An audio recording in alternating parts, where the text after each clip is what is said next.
오늘 우리에게 주시는 하나님의 말씀은 로마서 7장 13절에서 20절까지의 말씀입니다.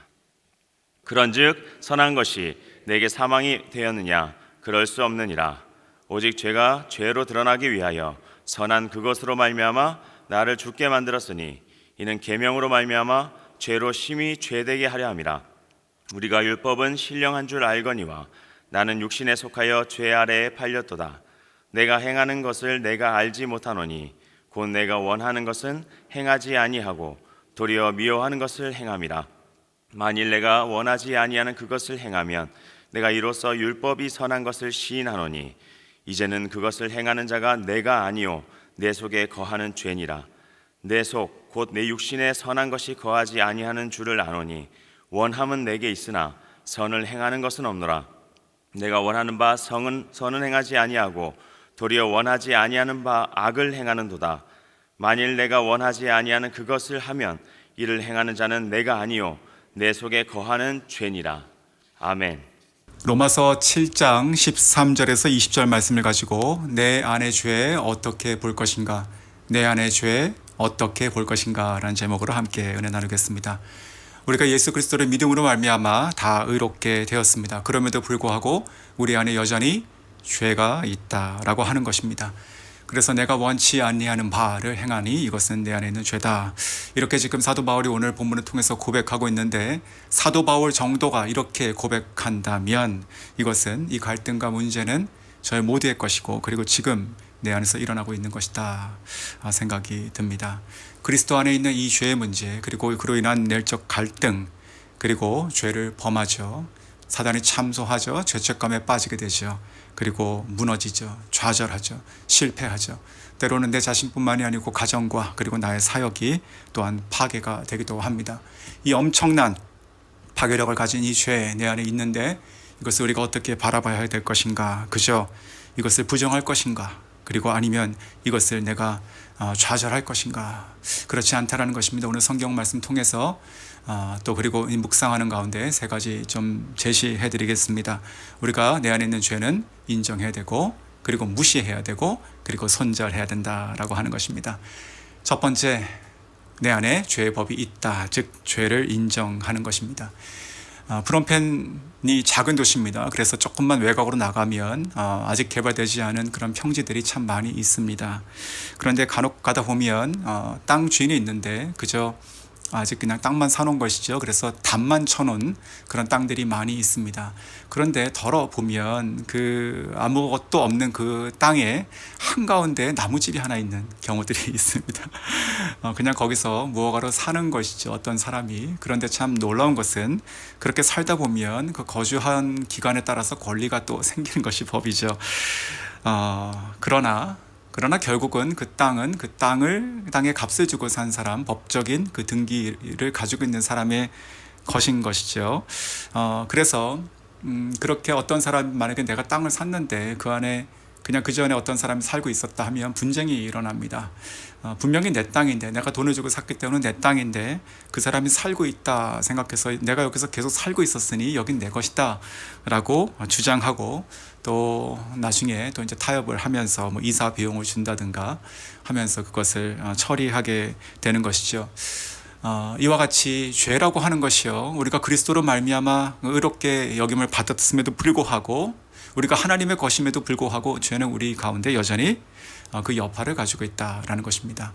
제가 여파라고 표현하는 것이 좀 중요한 것 같은데, 그 죄는요, 생명이 끊어져 있기 때문에 그 여파만 남아 있는 것이죠. 즉 우리가 그리스도 안에 죄의 문제를 가지고 있고 그것을 통해서 우리가 갈등한다라고 하는 것은요, 사랑하는 성도 여러분, 우리가 그리스도의 사람이 아니기 때문에 그런 것이 아니라 우리가 거듭난 그리스도인이기 때문에 가능한 것입니다. 역설 같죠? 우리가 그리스도로 말미암아 거듭나지 않으면 우리가 죄의 법 한 법 아래 살아가는 것이죠. 그러면 갈등할 것이 없습니다. 그냥 본성대로 살아가면 되는 것이니까. 그러나 우리가 그리스도로 말미암아 거듭났기 때문에 우리 가운데 또 하나의 법, 하나님의 법, 생명과 성령의 법이 들어오는 것이죠. 그렇기 때문에 그 가운데 갈등이 일어나는 것입니다. 여전히 죄가 내 안에 있는 것을 인정함으로 말미암아 우리가 이 두 법 사이에서 갈등을 하게 된다라고 하는 것이죠. 하지만 이 죄의 법은 우리 가운데 있어서 우리가 인정을 해야 되는 것이지만 영향을 주는 것은 맞지만 우리를 지배하지는 못한다라고 하는 것을 제가 꼭 알고 지나가야 된다 생각이 듭니다. 자, 두 번째, 자, 이 죄의 문제 어떻게 볼 것인가? 두 번째는요, 무시하는 것입니다. 즉, 그 죄의 법의 뿌리는 이미 뽑혔다라고 하는 것입니다. 잘렸다라고 하는 것이죠. 자, 만약에 제가 시장 가서 어떤 물건을 하나 샀습니다. 그 물건은 원래 그 주인 것이잖아요. 그런데 그 주인이 저한테 돈을 받고 팔았으면 제 것이잖아요. 그런데 그 주인이 그렇게 얘기합니다. 아, 내가 참 오랫동안 가지고 있었고 정이 들었고 내가 더 오래 소유했으니 이것은 여전히 내 것입니다. 돈은 받았지만 나에게 더 권리가 있습니다 라고 하면 뭐라고 하겠습니까? 아, 그렇군요 라고 나가야 됐습니까? 말이 안 되는 것이지 않습니까? 내가 돈을 주고 샀지 않습니까? 이리 주시오 라고 하고 가져와야 되는 것입니다. 사실 이 말이 그 하나님께서 우리를 위해서 대속하셨죠. 대속이라고 하는 말이 이 표현입니다. 사실은 그 시장에 널려있는 물건을 하나님께서 값을 주고 사왔다라고 하는 것이죠. 되찾았다. 그래서 그것을 우리가 구속자, 리디머라고 하는데, 하나님께서 우리 가운데 그 일을 행하셨으니 우리 가운데 죄의 법은 여파로 남아있지만 그 죄의 법의 뿌리가 잘려 있다라고 하는 것, 저희가 꼭 알고 있어야 된다 생각이 듭니다. 즉 죄를 무시해야 된다라는 것입니다. 내 안에 여전히 죄가 작동하지만 그 작동하는 것은 생명력이 있는 것이 아니니 그것을 무시해야 된다라고 하는 것입니다. 우리가 어떤 법 사이에 이렇게 살아갈 때 판결을 받는다고 생각해 보십시오. 만약에 1심에서 죄의 법으로 우리가 죄인 됐습니다. 2심 가니까 그러나 이것이 또 다른 법으로 인해서 우리가 죄가 없는 것, 형량이 줄었다 혹은 죄가 없이 이렇게 되는 것이에요. 그래서 다시 또 항소해서 대법원으로 갑니다. 마지막 대법원 고등법원에서 이렇게 판결 나는데 이 사람은 이러한 이유로 죄가 없다라고 하면 그 전에 1심과 2심에서 있었던 그 판결들은 다 없어지는 것이죠. 하나님께서 우리를 의롭다 칭하셨으면 우리 가운데 우리 안에 죄는 여전히 여파는 남아 있어서 우리의 영향을 줄 수는 있으나 그것은 뿌리가 뽑혀 있다라고 하는 것입니다. 그러므로 참소는 당할 수 있습니다. 하지만 그 참소에 뿌리가 없다라는 것이죠. 우리 가운데 죄책감이라는 것은 늘 있을 수 있습니다. 갈등과 죄책감, 죄를 범했기 때문에 일어나는 죄책감, 그리고 우리를 비난하는 정죄하는 그 사단의 참소들. 그러나 우리가 외쳐야 하는 것입니다. 죄의 뿌리는 뽑혔다, 잘렸다라는 것을 외쳐야 되는 것입니다. 우리 안에 있는 이 죄, 그래서 참소, 이것 자체가 불법입니다. 사단이 우리에게 행하는 불법이에요. 그래서 정죄로 끝난다면 우리는 농락당할 뿐인 것입니다. 죄는 죽었습니다. 우리 가운데 있지만 그것을 무시해야 된다는 것입니다. 자, 세 번째. 자, 그렇다면 우리는 어떻게 하고 살아가야 되는 것인가? 죄를 짓지 않고 죄를 무시하고 살아가는 것 중요한 것이죠. 우리는 죄와 싸워야 됩니다. 그리고 죄를 짓지 않도록 노력해야 되는 것이죠. 성령의 능력을 힘입어서 우리가 이 죄를 점점 줄이고 또 거룩한 삶을 살아가야 할 것입니다. 하지만 사랑하는 성도 여러분, 죄를 짓지 않는 것까지가 우리의 인생의 목표일까요? 우리의 신앙생활의 목표가 죄를 짓지 않는 것까지일까요? 다시 말하면 예수 그리스도께서 저와 여러분을 위해서 돌아가신 그 최종 목표는 우리로 하여금 그래 죄 짓지 않는 삶까지 이르라라고 하시는 것일까요?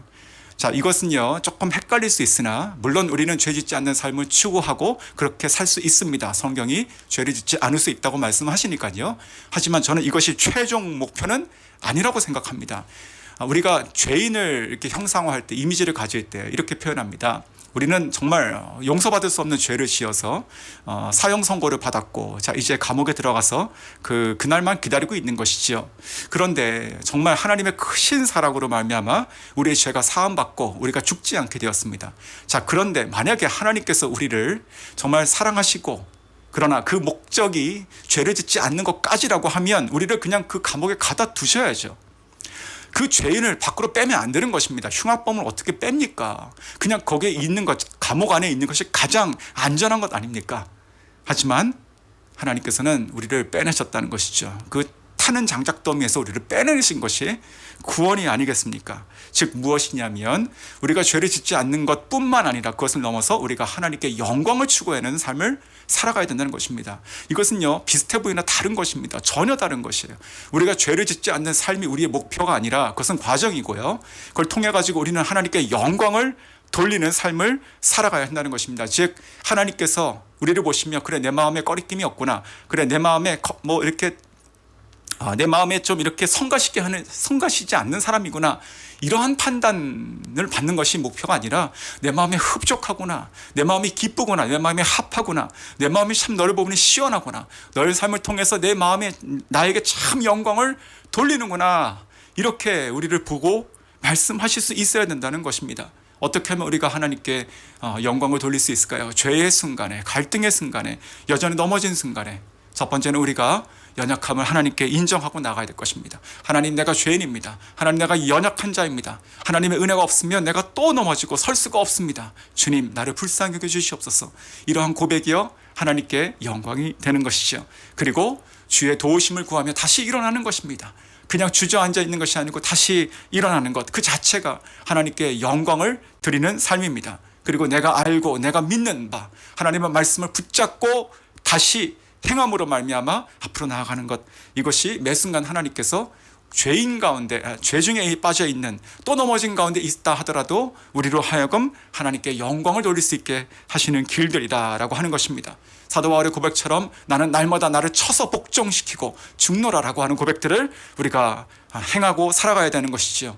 장성한 분량까지, 그리스도의 장성한 분량까지 자라나라 라고 말씀하신 그 말씀을 우리의 인생의 목표 삼고, 우리 신앙생활의 목표 삼고, 우리가 매일매일 그 이루어가는 구원을, 거룩한 삶을 살아가는 것, 이 자체가 다 하나님께 영광을 돌리는 삶이다 라고 하는 것입니다.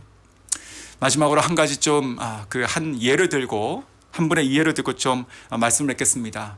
저도 이렇게 대학생활 때 참 큰 이런 은혜를 받고 도전을 받았던 책이었는데, 그 내면 세계의 영적 질서와 내면 세계의 질서와 영적 성장이라는 책이 있습니다. 그 고든 맥도날드 목사님께서 쓰신 것이지요. 이분이 목회하시던 교회가 보스턴에 있죠. 이번엔 참 헌신적인 남편이었고 참 좋은 아버지였고 그리고 모범적인 목회자였습니다. 많은 영향을 끼치는, 그리고 무엇보다도 자기 자신을, 내면 세계를 참 잘 다스리시는, 이 죄의 문제를 잘 극복하시고 이렇게 관리하시는 하나님께서 기쁨이 되시는 그런 삶을 살아셨습니다. 하지만 어느 순간에도 자기의 내면 세계가 무너지고, 그리고 또 죄로 말미암아 그 유혹이 들어왔는데 그것을 이겨내지 못하고 이분이 외도를 하게 됐죠. 자기 자신의 그 삶들을 돌아보며 자기의 모습을 깨닫는 순간에 이미 모든 것을 다 잃어버린 때였고, 그리고 마치 그 화병이, 이렇게 말라있는 화병이 이렇게 돌바닥에 떨어져가지고 깨진 것 같이 정말 이것을 어떻게 할 수 없는 상황이었다, 이렇게 표현을 한 것도 보았습니다. 이때 이 죄로 인해서 넘어졌던 자기 자신의 이 갈등, 죄책감, 참소, 이 순간에 이 고든 맥도날드 목사님께서 두 가지 장면을 떠올렸다고 합니다. 첫 번째 장면은요, 1984년 LA에서 있었던 올림픽의 한 장면인데, 지금은 없지만 3000m 여자 계주 경기가 있습니다. 그때에 그 금메달 유망주였던 미국 선수가 있었는데, 그 선수가 선두에서 달리다가 그 앞 선수와 다리가 부딪혀서 넘어지게 됩니다. 그래서 그 잔디밭으로 이렇게 뒹굴게 되고, 거기서 주저앉고 일어나지 못하고 통곡하고 울게 됩니다. 너무나 아파서도 그렇지만, 자, 이제 모든 것이 무너졌구나. 내가 넘어져서 다시 일어날 수가 없구나. 나는 메달이 저 앞으로 멀어지는구나. 나는 끝났구나. 실패했구나. 그런 마음으로 울고 있는 장면이 떠올랐다라고 합니다. 그리고 두 번째 장면은요, 유명한 영화이죠. 불의 전차, 바로 1920년대에 있었던 그 에릭 리들 선수의 일대기를 그린 영화입니다. 자, 이 선수는요, 이 청년은 그 당시에 자기가 그 뛰는 것에 대한 하나님의 그 은사를 발견하고 뛰게 되죠. 그런데 이 리들 선수가 같이 비슷한 장면이죠. 이렇게 경주를 하고 있는데 그 앞 선수와 부딪혀가지고 넘어지게 됩니다. 그러면서 그 영화의 한 장면은 무엇이냐면, 이 넘어진 선수의 시야에서 그 다른 선수들이 저 앞으로 막 쫙 달려가는 모습이 나오는 것이에요. 그러니까 이제 자기는 끝났고 넘어졌고 따라잡을 수 없고, 저 메달과 저 선수는 이미 앞으로 갔고 끝이구나라고 하는 순간이었죠. 그러나 그때 이 리들 선수는요, 다시 일어나서 뛰었다라고 하는 것이지요. 그 장면이 떠올랐다고 합니다. 실제적으로 그 1924년 파리 올림픽 때 이 선수가 그 영국 대표로 출전해가지고 이제 100m, 400m 뭐 이런 식으로 뛰게 되는데, 100m 경주가 그 주일날 있게 돼가지고 포기하게 되죠. 이게 신앙적으로 굉장히 어떤 좋은 선례를 남기죠. 그런데 그리고 나서 이제 400m 계주를 뛰게 되는데, 그때 이 선수가 400m를 뛰게 되는데, 계주가 아니죠, 이것은. 그때 이 선수가 이 금메달을 땁니다. 근데 금메달을 따고 나서 이렇게 고백합니다. 하나님께서 나에게 뛰는 은사를 주셨습니다. 그리고 내가 다시 일어나서 뛸 때 하나님께서 이것을 기뻐하십니다. 내가 처음 200m는 나의 힘으로 최선을 다해서 뛰었고 그 이후에 200m는 하나님의 도우심으로 더 힘차게 뛰었습니다. 그런 고백을 하고 그는 그 다음에 그의 나이 23살 때 중국 선교사로 떠나서 약 20년을 거기서 사역하고 2차 세계대전이 끝나기 직전 몇 년 전에 44세의 나이로 거기서 죽게 되죠. 말씀을 맺겠습니다. 우리 안에 죄라고 하는 것은요, 인정해야 되는 것입니다. 아직 그 여파가 남아있는 것이죠. 우리가 거듭난 그리스도인이기 때문에 이 죄의 문제가 우리 가운데 갈등을 일으키는 것을 꼭 기억하셔야 됩니다. 하지만 이 죄를 무시하셔야 됩니다. 이 죄는 잘린 것입니다. 생명이 없는 것이에요. 우리 가운데 우리의 삶을 다시 이렇게 끌어낼 수가 없는 것이죠. 우리가 그것을 정확히 알고 살아가야 된다는 것이죠. 그리고 그렇기 때문에 우리가 매 순간 죄를 위해서 극복하고 싸우고 죄를 짓지 않기 위해서 살아가는 삶을 살아가는데 그것의 목표는 우리가 죄를 짓지 않는 거룩한 삶을 사는 것을 넘어서 하나님께 영광을 돌리는 매 순간을 살아가는 것이다 라는 것을 꼭 기억하시면 좋겠습니다. 지금 오늘 이 순간, 나의 갈등의 순간 내가 하나님 앞에 어떻게 서는가, 내가 하나님 말씀을 다시 붙잡고 서는가, 내가 다시 일어나는가, 하나님의 은혜를 붙들고 내가 다시 나아가는가, 이 모든 것들을 통해서 하나님께서 기뻐하시는, 하나님 마음을 시원하게 들이시는, 주님께 영광을 돌리시는 저 여러분 다시 되시기를 주님의 이름으로 축원합니다.